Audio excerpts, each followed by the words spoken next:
इदम श्री सद्गुरुवे नमः। जन्म शताब्दी पुस्तक माला 80 देव पूजन का मर्म समझें डे 4। परम पूज्य गुरुदेव वंदे माँ की प्रेम की दिव्य नाव और हमसे उसमें हम सब बैठे हैं और ये दिव्य स्वाध्याय, इस स्वाध्याय से हमारे स्वयं में परिवर्तन आ रहा है।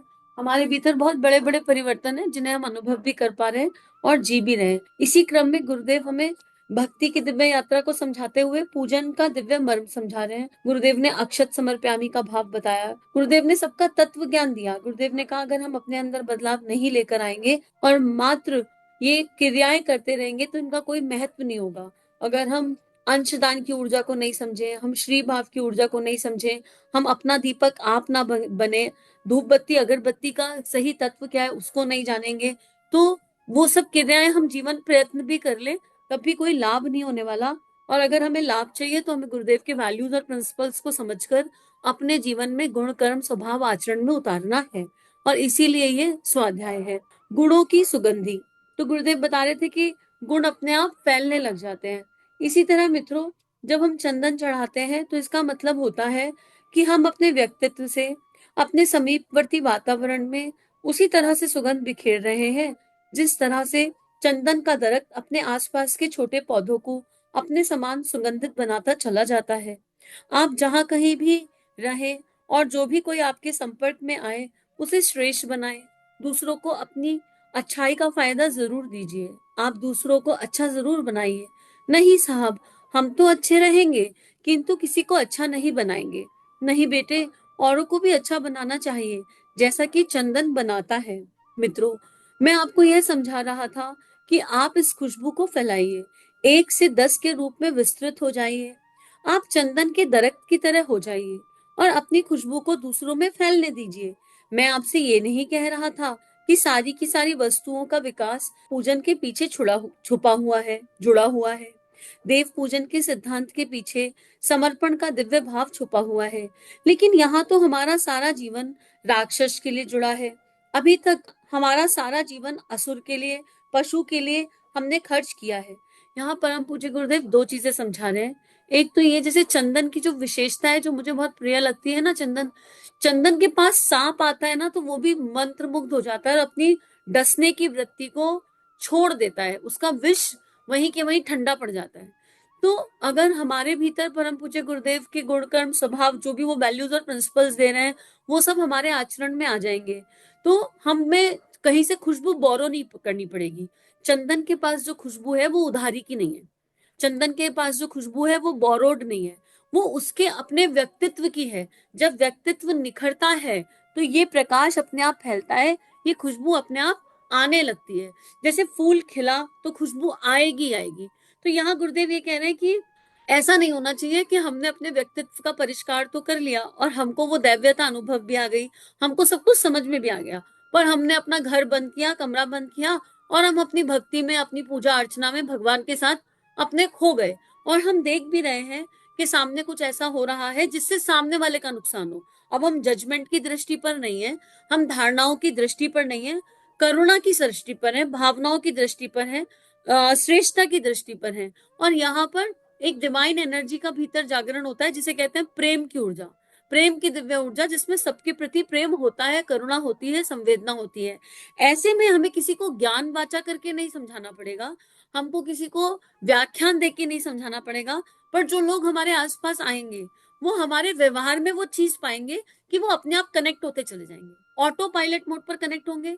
जब कनेक्ट होंगे तो अपनी समस्याओं का समाधान भी मांगेंगे और जिस समय वो अपनी समस्याएं खुद रखने लग जाएं उस समय परम पूज्य गुरुदेव वंदे माँ की किताबें, उनकी लेखनी, जो जीवन में उनसे जाना सीखा या जिस भी ऋषि संत को सुना, जाना सीखा और जो जीवन में उतार लिया उसको बांटते जाना है। उस समय हम ये नहीं कह सकते हैं कि हमारे पास बात करने का समय नहीं है, हमें एकाकी रहना पसंद है, हमारे को मौन पसंद है, हमें एकांत समझ में आता है। उस समय ये हम नहीं कह सकते।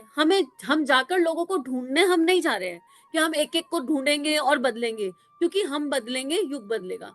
जब हमारा अपने भीतर का परिवर्तन हो जाएगा तो फिर बाकी परिवर्तन कहाँ कहाँ होना है वो भीतर जो दैवीय सत्ता बैठी है वो अपने आप देख लेगी, वो अपने आप निर्धारित करेगी। लेकिन हमें ओपन रहना पड़ेगा। इस भाव का मतलब ये है कि be a very good receiver but open to be openly be a giver, giver के भाव से नहीं, कर्ता के भाव से नहीं।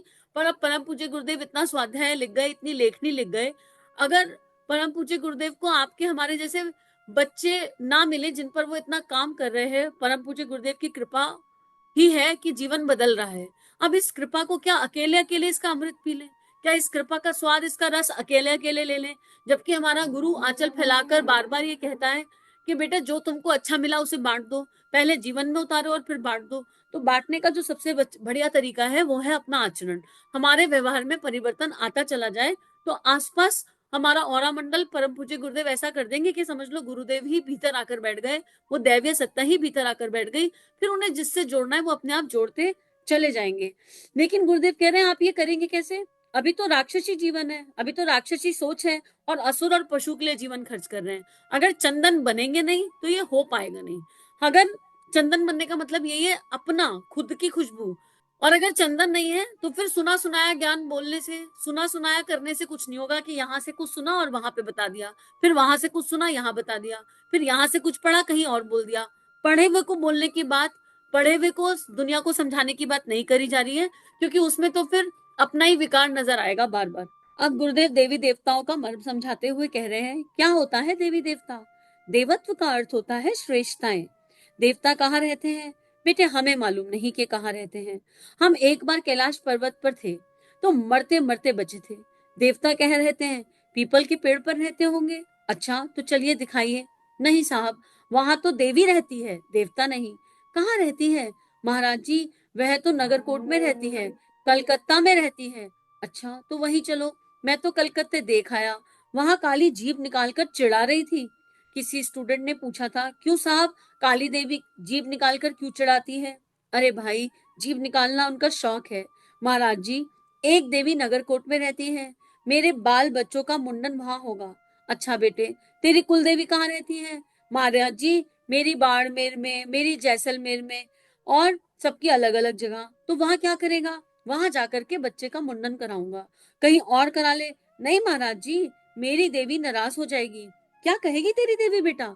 यूं कहती है कि मैं बाल खाऊंगी, तू बाल यहीं काट, जो तूने बाल यहाँ ना काटे तो मैं तेरा सर्वनाश कर दूंगी। बेटे तू भी ऐसा कर सकता है कि अपने घर पर मुंडन करा ले और बाल एक डिब्बे में बंद करके देवी के पास पार्सल कर दे। देवी को खाने ही है, उनके काम आ जाएंगे। नहीं महाराज जी, देवी कहती है कि मुंडन के लिए हमारे यहाँ ही आना पड़ेगा, नहीं तो वह नाराज हो जाएगी। साथियों, आपने देवी देखी है क्या? अगर देखी है तो मुझको भी बता देना। मैंने तो देखी नहीं। और ऐसी देवी जो मुंडन कराती हो, अपने पास बुलाती हो और बाल खाती हो, मैंने तो वो देवी देखी नहीं। जो देवी मैंने देखी है वो मैं आपको दिखलाता हूँ। देखो मित्रों, ये तो सेल्फ एक्सप्लेनेटरी है। गुरुदेव हमें हमारी मिथ्या इमेजिनेशन से बाहर ला रहे हैं। हमने पता नहीं भगवान को किस रूप स्वरूप में इमेजिन कर लिया और क्यों हम इतना बहग्रस्त हो गए। उस करुणा में परमात्मा से वो माँ, वो देवी जो मातृ शक्ति है, जो मातृ स्वरूप है और जिसमें इतना मातृ भाव है, आप बताइए माँ गायत्री जिनसे इस ब्रह्मांड का जन्म हुआ, क्या वो अपनी संतान को ऐसा कह सकती है कि तुम हजारों मील दूर चलकर आओ, खूब सारा रुपया पैसा खर्च करो, और क्यों? मुंडन कराने के लिए। और अगर जो तुमने ऐसा नहीं किया तो मैं आकर तुमको दंड दूंगी। क्या दुर्गा, काली, गायत्री, सरस्वती ये कह सकती हैं? मित्रों, भगवान हमें, परम पूज्य गुरुदेव हमें उनका तत्व दर्शन समझा रहे हैं और हमें कह रहे हैं कि हमें इस बह से, इस दकियानूसी सोच से, इससे बाहर आना पड़ेगा। भगवान का सम्मान करने की जरूरत है। और हम भगवान को सामान चढ़ाना चाहते हैं और सामान के रूप में भी क्या कह रहे हैं? बाल चढ़ाएंगे। अरे भाई, कौन सी माँ होगी जो बाल खाएगी? बाल का मतलब होता है अहंकार चढ़ाना, अहंकार। और अभी थोड़े दिन पहले एक कोई अच्छी किताब पढ़ने को मिली, याद नहीं आता, शायद भागवत। उसमें एक बड़ी अच्छी बात आई कि हमें बालों से बड़ा प्यार है। मेल हो या फीमेल, बालों पर मरे रहते हैं। बाल बाल बाल, हर समय बाल। बाल को खूबसूरती का प्रतीक मान लिया है और ये जड़ है। खाने में बाल गिर जाए तो खाना अशुद्ध हो जाता है, लेकिन हम बालों पर कितनी एनर्जी खर्च करते हैं, हमें विचार करके देखने की आवश्यकता है कि हम क्या कर रहे हैं। बाल का सीधा सीधा मतलब अहंकार से है कि बाल चढ़ाना मतलब अपना अहम चढ़ा दो, अपने विकार चढ़ा दो। लेकिन नहीं, हमें जू लगे हुए बाल भी बड़े अच्छे हैं लगते हैं, हमें लीख लगे हुए बाल भी अच्छे लगते हैं। उनकी सफाई करने के लिए उनमें दुनिया भर का तेल डाल देंगे, लेकिन जो अंदर दीमक लग गई उसकी सफाई कौन करेगा? अंदर जो जुएं घूम रही हैं भावनाओं में, विचारणाओं में, उनकी सफाई जाने कौन करेगा? तो परम पूज्य गुरुदेव बहुत प्यार से और बहुत सीधी और खरी बात करते हैं। हमको समझ में आए तो ठीक, ना समझ में आए तो ठीक। अभी भी ला लो, दुनिया भर के शैम्पू लाओ, दुनिया भर के शैम्पू सिर पर लगाओ और फिर बालों को बहुत सुंदर बनाओ और फिर अहंकार करना, खूब बढ़िया बाल करेंगे, खूब बालों को अच्छा करेंगे और फिर जाएंगे दान दे करके आएंगे किसके पास? देवी के बाद मुंडन करा के आएंगे और फिर पूरे जीवन खाएंगे, जीवन भर उसको गाएंगे। क्या होगा? अहंकार चढ़ाने गए थे और बाल चढ़ाने का अहंकार ले आए। बाल के रूप में भगवान को कहना था, भगवान ये देह भाव ले लो, ये अहम ले लो, ये मूर्खता ले लो, लेकिन हम तो पूरा जीवन यही कहेंगे। बाल देने का जो बहुत सुंदर स्वरूप मुझे समझ में आया, इसकी रिसर्च आप लोग कर लीजिए। कैंसर पेशेंट्स को बाल दान किए जा सकते हैं सहयोग की ऊर्जा, कॉन्ट्रीब्यूटिंग एनर्जी से। अगर बाल है, बहुत सुंदर है, तो ऐसे बहुत सारे लोग हैं जहां पर कैंसर पेशेंट्स को बाल कंट्रीब्यूट करने के रास्ते निकल सकते हैं। करने का तरीका है तो फिर वो करने चाहिए। भैया कुछ अच्छा है तो दे दो। तो गुरुदेव अब एक देवी दिखा रहे हैं जो गुरुदेव ने देखी है। गुरुदेव कहते हैं, भाई आपकी वाली देवी तो मैंने देखी नहीं और ना मैं उसको इमेजिन कर पा रहा, ना मैं उसको विजुअलाइज कर पा रहा हूँ। मैंने जो देवी देखी है वह विचारणाओं के रूप में, भावनाओं के रूप में, सिद्धांतों के रूप में देखी है, मनोवृत्तियों के रूप में और कृतियों के रूप में देवियां देखी हैं। इनमें से एक का नाम है दया की देवी, एक का नाम है करुणा की देवी, एक का नाम है श्रद्धा की देवी, एक का नाम है सेवा की देवी, एक का नाम है दान की देवी। मैंने असंख्य देवियों की पूजा की है और उनके साथ इतना आनंद उठाया है कि वे मेरी सहेलियों की तरह हैं, मेरी मित्रों की तरह हैं, मुझे हंसाती रहती हैं, मुझे खिलाती रहती हैं। देवियों के उद्यान में मैं विचरता रहता हूँ और वो देवियां मुझसे अनंत स्नेह प्रेम करती हैं। मरने के बाद स्वर्ग में जिन देवियों और अप्सराओं का वर्णन किया है, उन देवियों और अप्सराओं को मैंने इसी वन में देखा है, प्रकृति के रूप में और प्रवृत्तियों के रूप में। मित्रों, देवता कर्म हो सकता है, देवता विचार हो सकता है, देवता भावना हो सकता है, देवता कोई व्यक्ति नहीं हो सकता। देवता अगर व्यक्ति होता तो दुनिया में छाया रहता, एक जगह ही रहता। शंकर जी शैवों में छाए रहते हैं, देवी शाक्तों में छाई रहती हैं और भगवान विष्णु वैष्णवों में छाए रहते हैं और रामचंद्र जी भक्तों में छाए रहते हैं। खुदाबंद करीम मुसलमानों में छाए रहते हैं। बेटे, इतने सारे भगवान नहीं हो सकते। सारी दुनिया में एक ही तरह का भगवान हो सकता है, अनेक तरह का कैसे हो सकता है? तो क्या अनेक तरह के भगवान नहीं हो सकते? बेटे, हमें विश्वास नहीं है कि अनेक तरह के भगवान होते हैं। हमारा विश्वास इस बात के ऊपर है कि भगवान की जो असंख्य शक्तियां हैं वे मनुष्य के भीतर जब प्रवेश करती हैं तो वे देव वृत्तियों के रूप में प्रवेश करती हैं। देखो, इसको हम ऐसे, भगवान की इस एनर्जी को समझना हो ना, तो हम इस एनर्जी को इमेजिन करके देखें कि हम गुस्से की एनर्जी को उठा लीजिए, हमें रिलेट जल्दी हो जाएगा। ठीक है? ये गुस्सा क्या है? ये गुस्सा ना एक बिहेवियर पैटर्न है आइडियली, ये कोई इमोशन नहीं है। एक सैड इमोशन का आउटपुट एंगर है। कोई दुख हुआ, उसका आउटपुट। अब अगर ये एंगर है और ये एक सही है, तो ये सबके ऊपर एक जैसा क्यों नहीं निकलता? पति पर गुस्सा आएगा तो अलग पैटर्न है, टीचर पर गुस्सा आएगा तो अलग पैटर्न है, मेड पर गुस्सा आएगा तो अलग पैटर्न है, बॉस पर गुस्सा आए तो अलग पैटर्न है, एम्प्लॉय पर गुस्सा आए तो अलग पैटर्न है। मतलब ये गुस्सा सामने वाले व्यक्ति के हिसाब से अपना रंग रूप कैसे बदल लेता है अगर ये एक ही है भाई? ये ये एक अंदर कोई इमोशन घटित होता है, अंदर कोई भावना घटित होती है, जो भावना मेरे मैं के अनुरूप नहीं होती, मेरे मन के अनुरूप नहीं होती, और उसका जो रिफ्लेक्शन है वो इस एंगर बिहेवियर में दिखाई दे जाता है। जब एंगर जैसी एनर्जी इतने सारे स्वरूप ले सकती है जो दैवीय नहीं है, तो ईश्वरीय ऊर्जा कितने रूप स्वरूप ले सकती है? हमको ये देखना है कि हमें कौन से गुण की जरूरत है। परम पूज्य गुरुदेव ने गायत्री महाविज्ञान में इतना खूबसूरत लिखा कि सारे देवी देवताओं की एनर्जी बताई। मतलब अगर राम है तो संयम है, कृष्ण है तो योग है, राधा है तो प्रेम है, ऐसे हर देवता की एनर्जी समझाई। गायत्री है तो सविता है। हम वो तो समझ नहीं रहे, हम भगवान को टेम्परेरी बेसिस पर बदल रहे हैं, देवी देवताओं में उलझ रहे हैं। करुणा नाम की चीज मिस हो गई। श्रद्धा क्या होती है? लॉजिकल माइंड पे खड़े हो जाके जब भी बात श्रद्धा की आती है हम लॉजिक लगाने लगते हैं। भगवान को लॉजिक से तो समझा जा नहीं सकता भाई। कोई लॉजिक है इस मानव देह का? मुंह में कौर रखी, अंदर चली गई, पच गई, कैसे पच गई? अब विज्ञान इस मानव देह का सिस्टम तो बता देगा, पर मानव देह बनाने वाला कौन है? ये बनाई किसने? किसी ने तो इसकी मैन्युफैक्चरिंग करी है, माँ के गर्भ में मैन्युफैक्चरिंग नहीं हो रही है। हम सोचते हैं कि हम भगवान को लॉजिक से समझ लेंगे, हम इस छोटी बुद्धि से भगवान को समझ लेंगे। ये बुद्धि कहाँ से आई? ये छोटी सी बुद्धि, और अगर बुद्धि आई और ये भगवान की दी हुई नहीं थी, तो सारे दुनिया में सबके पास एक जैसी बुद्धि क्यों नहीं है, बिल्कुल सेम टू सेम। मेरे को तो ये समझ नहीं आता कि उस भगवान के पास मिट्टी कौन सी बनी हुई है कि इतने सारे लोग हैं पर सबको देखकर पता चल जाता है ये अमुक व्यक्ति है, ये अमुक व्यक्ति है। नाक वही, हाथ वही, कान वही, लेकिन फिर भी इतने सारे मैन्युफैक्चरिंग प्रोडक्ट भगवान के हम सब के फॉर्म में, हम सब अलग अलग दिखते हैं। तो भाई उस शक्ति को जानना पड़ेगा, उस शक्ति पर विश्वास करना पड़ेगा। श्रद्धा और विश्वास के बिना भगवान समझ में या अनुभव में नहीं आ सकते। और सही मानिए तो भगवान ना तो कोई, भगवान कोई बॉल तो है नहीं, फुटबॉल जो प्राप्त हो जाएंगे कि ये मेरी बॉल, ये मेरी बॉल, ये मेरे भगवान।